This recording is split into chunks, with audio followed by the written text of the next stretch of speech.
Passons aux aires. Après les périmètres, les aires. Là aussi, il y aura un certain nombre de choses qui vont être des révisions. Définition. Donc, l'aire d'une figure, c'est la mesure de sa surface à l'intérieur. Pareil, on va revoir en petit 1 des figures usuelles.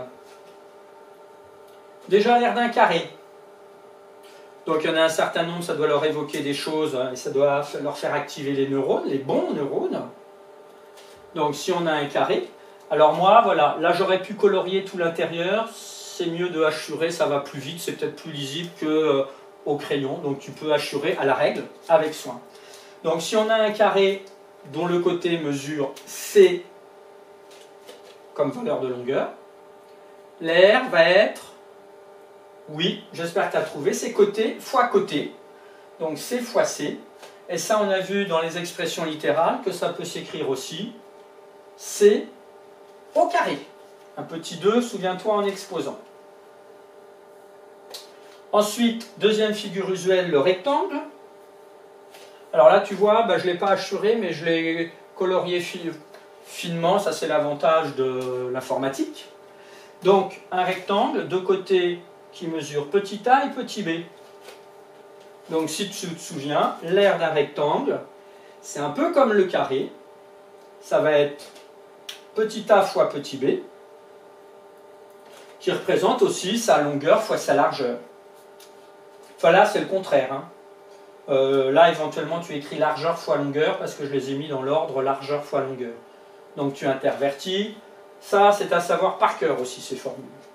Ça te servira dans plein de domaines, que tu fasses, peu importe ce que tu feras plus tard à la limite dans tes études. Et surtout dans la vie courante. Ensuite, l'aire d'un disque. Alors là, tu peux aussi le colorier finement, parce que sinon ça risque, avec du hachurage, d'être pas très visible avec un rayon petit r. Donc un disque dont on connaît le rayon. Alors là, il ne faut pas se tromper, c'est pi fois rayon fois rayon. Ce qu'on peut écrire aussi, pi fois rayon au carré. Il ne faut pas confondre, surtout avec le périmètre du cercle, le contour. C'est proche, mais ce n'est pas la même chose, donc il va falloir bien l'ancrer en tête. L'aire d'un triangle. Alors on va voir deux cas. On va voir un triangle rectangle. Là, on va se rajouter un angle droit. Et puis un triangle quelconque.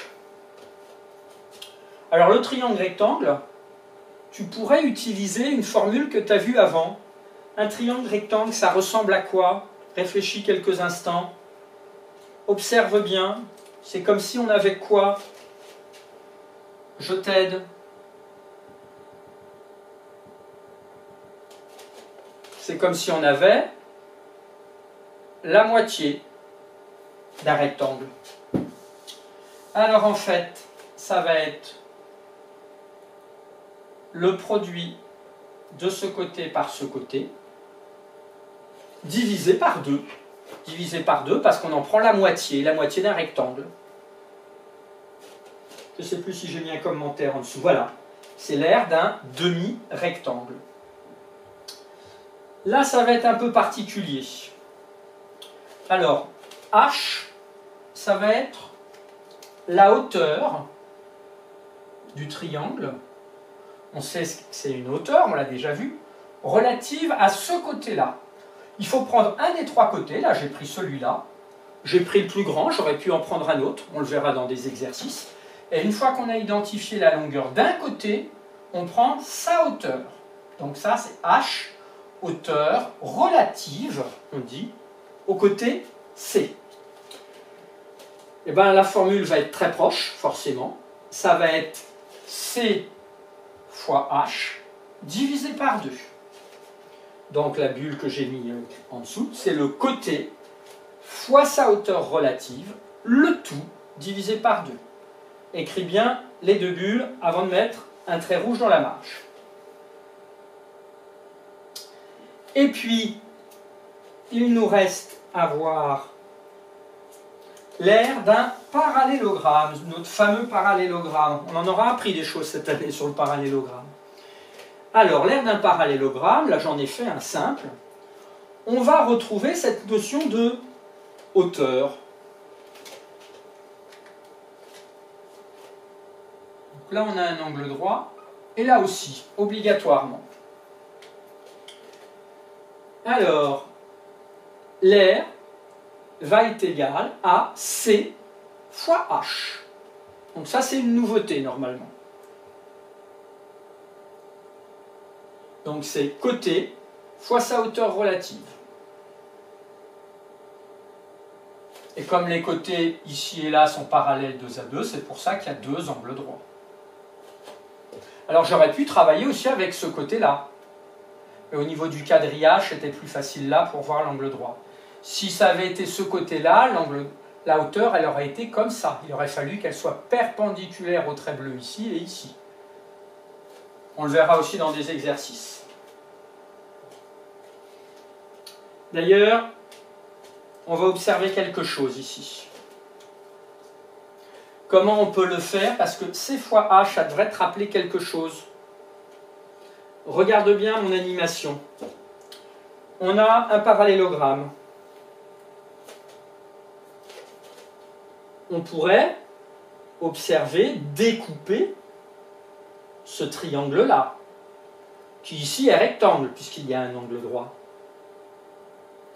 Mais je ne peux pas le supprimer, parce qu'il faut bien que je calcule l'aire de tout le parallélogramme. Qu'est-ce que je peux faire de ce morceau? Réfléchis quelques instants. Regarde toute la figure. Et bien ce morceau, dans sa tête, on peut le déplacer et on pourrait le mettre là-bas. Ça ne change rien. C'est toujours la même aire, forme différente.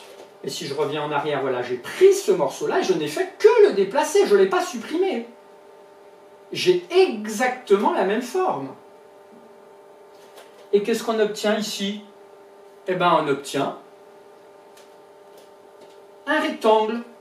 Un rectangle dont l'un des côtés mesure C, et ce côté-ci mesure la même valeur que H. Donc tu fais cette figure-là, sauf que si je retrouve mon feutre bleu, ça va être mieux. Voilà. Ah non, le bleu, il est difficile à effacer. Donc ici, là, là, donc tu vas... et tu fais une flèche comme ceci. Voilà, tu fais ce schéma-là. Et là, on a bien petit c, et là, on aurait petit h. Voilà.